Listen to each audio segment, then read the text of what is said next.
Dr. Emil von Rasch was obsessed, not with fame or money, but with fear. From his old, broken-down house outside the city, he drew nightmares, mixing human bodies with flying machines. In his mind, he saw something new, a flying machine with a crocodile's head, jaws strong enough to crush steel, red eyes glowing like fire. He named it Bombardiro Crocodilo. Smith found him passed out in the hangar after working for 36 hours. At first, he was angry. Then, he saw his plans and nodded. "You're not the first man cursed by that thing," he said, "but maybe you will be the last." Emil was the son of a famous surgeon. His childhood was filled with cold, careful training. At 10, he cut open frogs. At 15, he studied crocodile skulls, but his father called it all creepy nonsense and told him to study real medicine. Emil refused. At 18, he went to the Technical University of Dresden. He was great at mechanics and human biology, but his ideas grew darker. One night, he built a crocodile head out of metal. It moved like it was alive.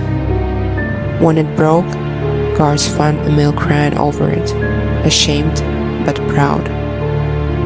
He left society. He rented the old von Zeelen manor outside the city. People nearby whispered about strange lights and metal noises. They said he caught animals from the swamp and locked them in cages in his basement lab. Von Rasch hired wood craftsmen, blacksmiths, and engineers with good pay. Under a shaky sign reading "Crocodile Works," they built steel scales painted green, fake muscles using pistons, and a powerful jaw. Inside the mouth was a small cockpit with 2 controls, one to fly, one to bite. Every night, Von Rasch tested it in the swamp. The half-built machine roared across the water. It looked huge and scary. He adjusted the wings until it could lift a heavy weight and fly through trees.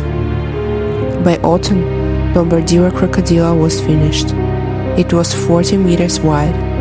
Von Rasch added tubes inside to shoot small bombs from its throat.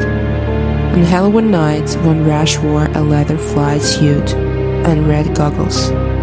His team lit lanterns around the swamp. The beast roared to life and rose into the air, mouth open wide. He flew over the city, grinning. Through the mouth he drove his first weapon, metal capsules filled with gas, onto the mayor's mansion. People screamed and ran. Von Rasch watched, thrilled by the fear. News spread fast. Colonel Smith, leader of the city guard, formed a small team of pilots and engineers. They used spy photos and stolen blueprints to build a fighter plane with the fire bullets. One cold November morning, they flew out. They found the crocodile in the swamp. Von Rasch twisted through the air, dropping bombs from its mouth. Gunfire began. The crocodile dodged, but one fire round hit its wing. Before escaping, he dropped another gas bomb, destroying one of the attackers. After the crocodile vanished into the swamp, silence fell. But that silence didn't last. One of Smith's engineers, a woman named Kate Russell, began hearing things, soft clanks in the hangar, whisper and static. She checked the equipment every night. Nothing was broken, but she felt watched. She found a notebook near the wreckage, one of their plans. It wasn't from any of her team. The package were filled with strange diagrams, familiar but wrong, like Von Rasch work, but twisted further. She brought it to Smith. The colonel flipped through the pages and frowned. This wasn't drawn by him, he he said. But whatever it was, they understood the machine too well. At night, the hangar lights flickered. A shadow sometimes moved between them, tall, thin, wearing flight goggles. She stopped coming to work. Some said she ran, others said she followed something into the swamp. 2 nights after she disappeared, a long-forgotten transmitter in the southern watchtower crackled to life. At 3:13 a.m., it sent a single pulse, 3 short beeps, then silence. The tower had been abandoned for years. It was one of the Von Rasch early outposts, used to test signal range from remote control. No one had touched it since the first bombing run. Colonel was walking by the alert. He arrived at the tower with 2 officers. Inside, the air was thick with dust, but the equipment had power, fresh power. One of the officers found muddy footprints on the stairs, going up but never coming down. The control panel was warm. On it, someone had scratched a phrase into the metal casing with a screwdriver. He listened again. He ordered the side sealed. But later that night, every radio in the city buzzed with static for 11 seconds. Not voices, not music, just breathing. Some Von Rasch workers grew afraid. One night, the foreman Jacob took money from Colonel's officers and sneaked into the hangar. He cut the hydraulic lines to stop the machine. Von Rasch found out. Furious, he locked Jacob in the cockpit, sealing him in the crocodile's throat. Jacob screamed until the sound stopped. Colonel acted quickly. His team attacked the manor at night. There was fungi, steam, and metal crashing. By sunrise, they opened the cockpit. Von Rasch fought like a madman, but they caught him. The crocodile was badly burned and silent. The city sealed the hangar in concrete and turned it into a tomb. The crocodile stayed buried. A warning. Von Rasch's mind broke. He was taken away. But stories spread. Some said the plane still moved underground. At night, people heard metal noises. Children dared each other to touch the tomb.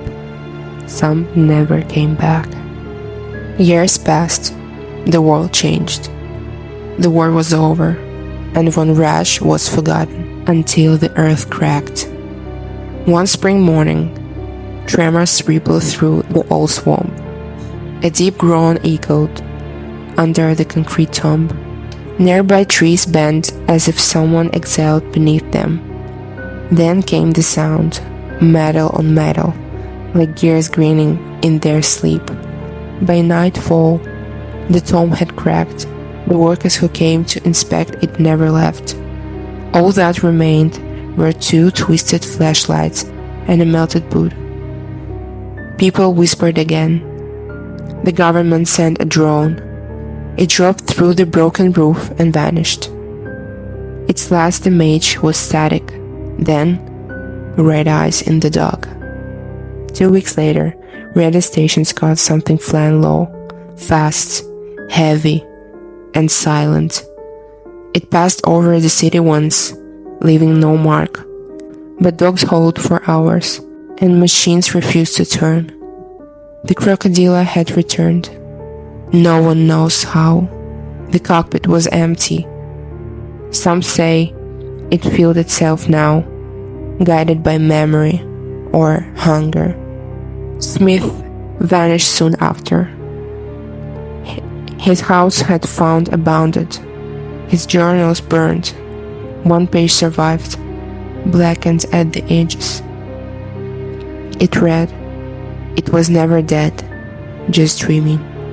Now, on certain foggy nights, people report something in the sky, something with wings like iron and a jaw full of flame. Children don't play near the swamp anymore. They know the old rule: don't wake the crocodile.